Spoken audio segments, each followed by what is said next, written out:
Good morning. Morning. So we are in the third of the 10-week series for 1 John, studying through 1 John, and we're in the second week in the mini-series as we look through the three tests. Last week we looked at the moral test, the test of obedience. Today we're going to look at the social test, the test of love, and then next week we're going to look at the doctrinal test of belief. For a registered nurse, at least it used to be this way, for a registered nurse to become a registered nurse, they needed to pass state boards, and there were 5 state boards.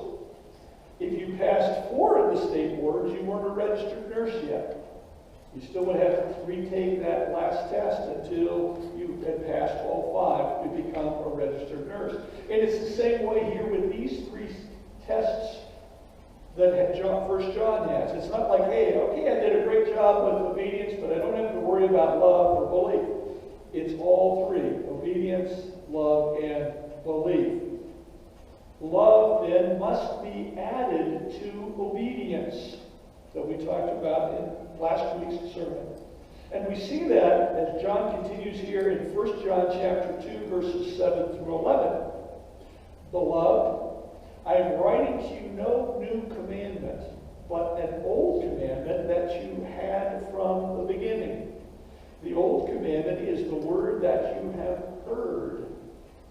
At the same time, it is a new commandment that I am writing to you, which is true in him and in you, because the darkness is passing away and the true light is already shining. Whoever says he is in the light and hates his brother is still in darkness. Whoever loves his brother abides in the light, and in him there is no cause for stumbling. But whoever hates his brother is in darkness and walks in darkness, and does not know where he is going, because the darkness has blinded his eyes. This morning we're going to talk about 4 words, but really 2 different subjects. We're going to talk about old and new, and we're going to talk about light and darkness. So let's start off with old and new. We've already said that love is to be added to obedience. Or rather, you could say it another way, in that love explains obedience, or that love is intensified obedience. This week we're going to have a basic question like we had last week, and the basic question is this week: do we love Jesus and one another? Do we love Jesus and one another? We just read that 7th verse of the 2nd chapter of 1 John, but I want to do it again. Beloved, I am writing to you no new commandment, but an old commandment that you have heard from the beginning. The old commandment is the word that you have heard. John helps us answer the question of, do we love Jesus and do we love one another, by helping us to remember a commandment of Jesus. And you go back to his gospel, the Gospel of John, in 13th chapter, verse 34, where we see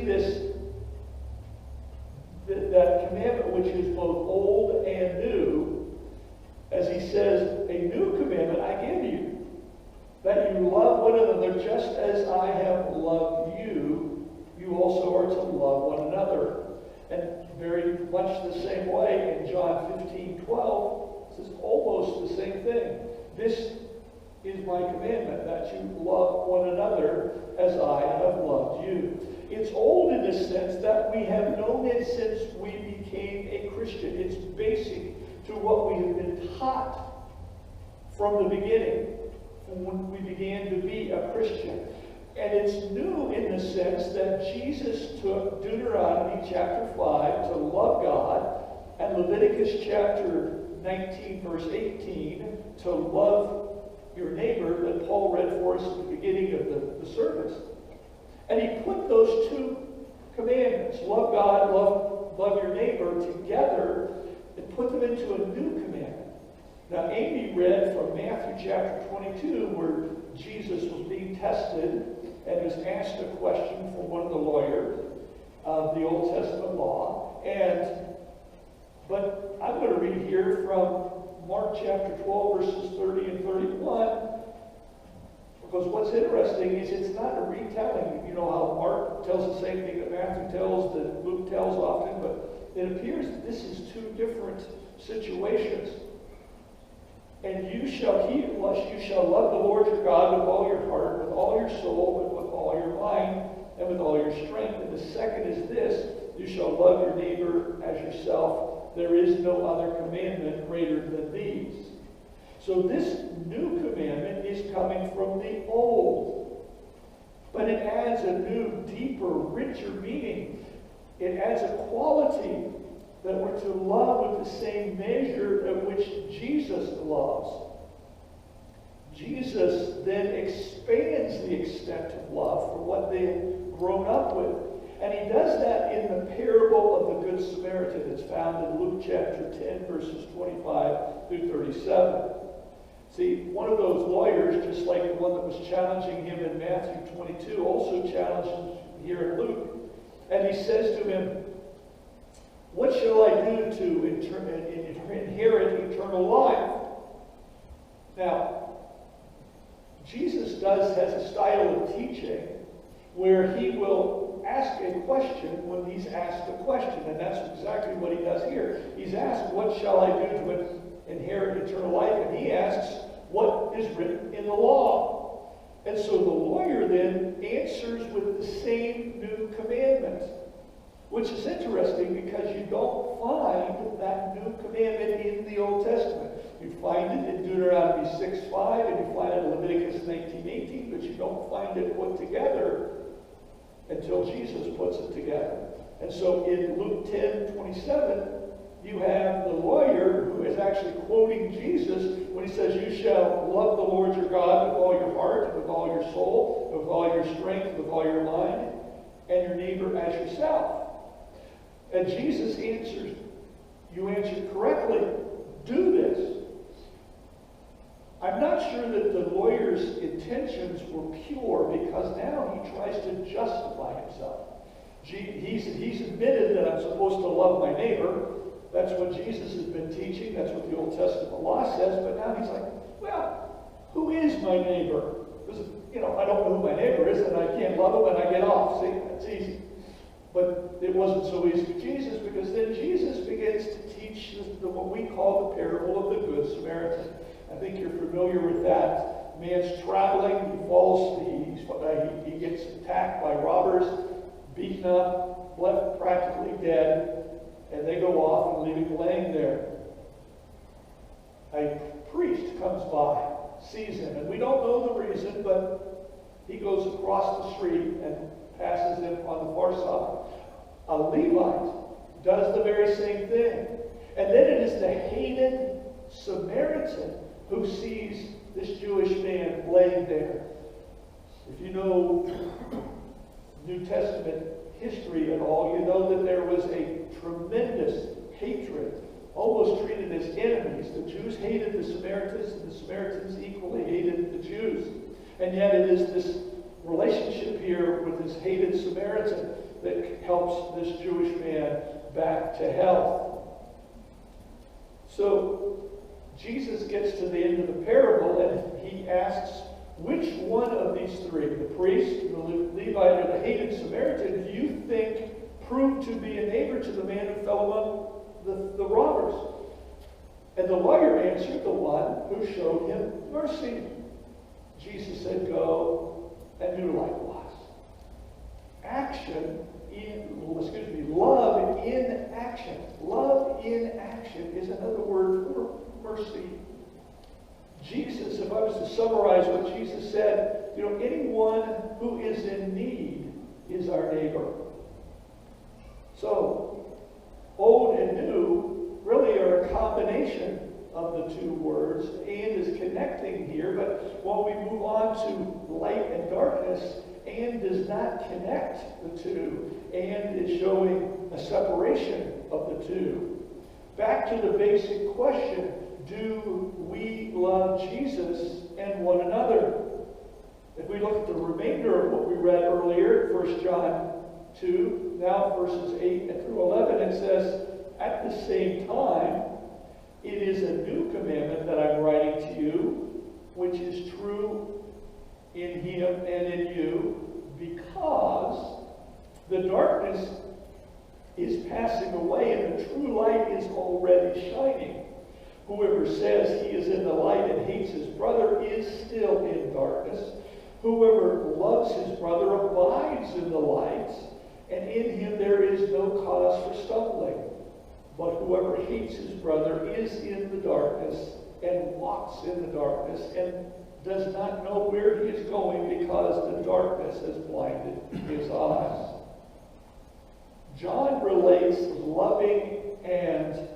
loving Jesus and one another with being in the light.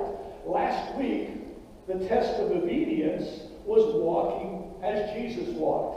If you tell me you obey, if you tell me you know Jesus, I ought to be able to see it by the way you walk. If you don't walk like Jesus walked, then you don't obey Jesus.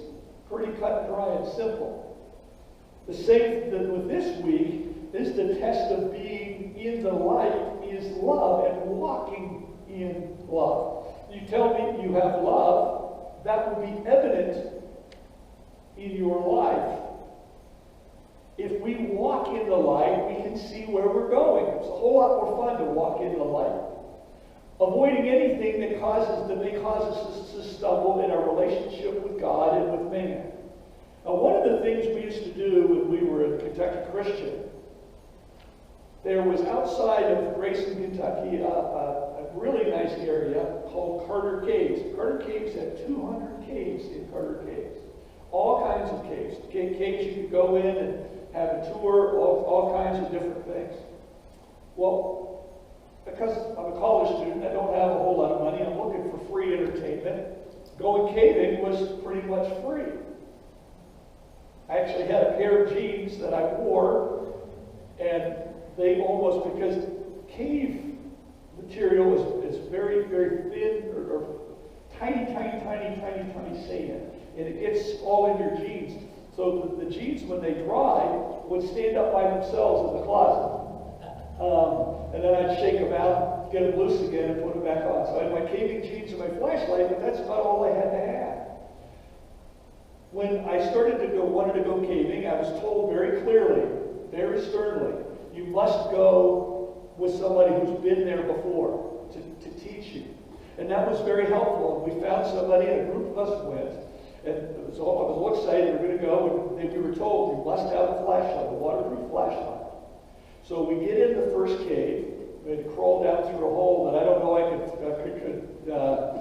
you would walk right past the entrance to this cave. There was a little rock there, and you pulled the brush aside, and there was an entrance about as big as your shoulders, and then it opened up inside.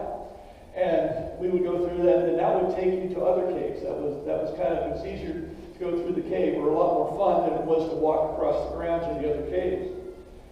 We get in far enough into this cave, and the person that was doing the training, this person that had experience, had us stop and all turn off our flashlights. We turned off our flashlights.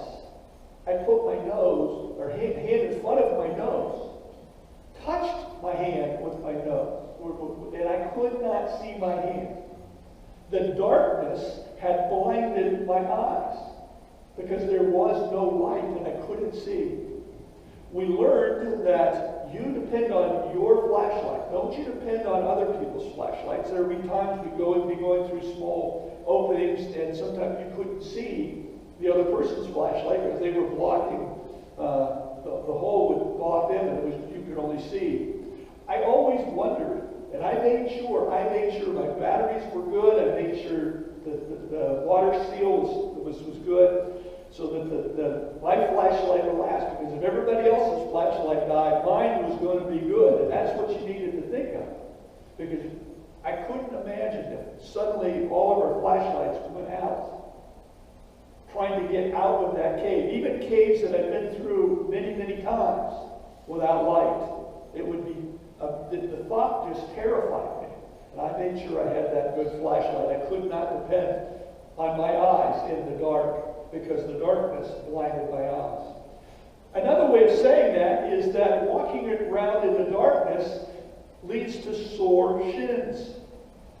To illustrate that, I want to tell you about something that happened when I was in 5th grade. I was old enough to know better, being in 5th grade. My parents were visiting a friend of theirs, and there was a group of us guys. We were all around the same age. And you get a group of guys in 5th grade, you all have to outdo each other. That's just what guys that age do. I think some of us still do that in some ways.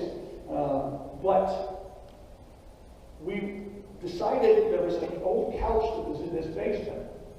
And we decided there were no adults around. So what do you do when you have a couch and no adults? You jump off of it, right? So we were running along the couch, jumping off the end. And that was great. It was a concrete floor, but we were okay. We were running along having a great time. Well, somebody got this brilliant idea that it would be a whole lot more fun to turn off the lights and jump off this couch in the dark. Well, when it became my turn, somebody, and I don't know who did it, moved a metal TV stand into my path. I jump off the couch. I can't see this metal stand. I crash down on the stand. It had a sharp edge, and it gouged into my leg, not just cutting my skin and muscle, it actually went up and took a piece of my bone off. Yeah, Amy, it hurt. It hurt. So literally, when you walk around in the dark, it leads to sore shins. Hatred distorts perspective as darkness distorts what's really in the room. The old and the new command to love Jesus, love as Jesus loved. And light and darkness. Jesus makes it clear that there is no twilight with God. You know, what's the twilight? That's when it's just a little bit light, a little bit dark. There is no such thing. We're either in the light or in darkness. Simple as that. Just as with obeying, you either do or we don't. John lays down some strong words because we are either obeying Jesus or we are a liar. That's what he said last week. This week, we are either in love or we hate. Simple as that. Right now, this minute, at 11:22 a.m. on July the 7th, 2019, we are either in the light because we love as Jesus loved, or we are in hatred and utter darkness. Back to the basic question. We asked it a couple of times. Do we love Jesus and one another? But I want to change it, just like we did last week, because it really doesn't make a difference if we all love Jesus and one another. What makes a difference? Do you love Jesus and one another? Love is the second test. Let's have a great week as the GCC family, loving God and loving people. Next week, we'll take that doctrinal test, the test of belief. Let's stand and let's sing. Come, if you have a decision.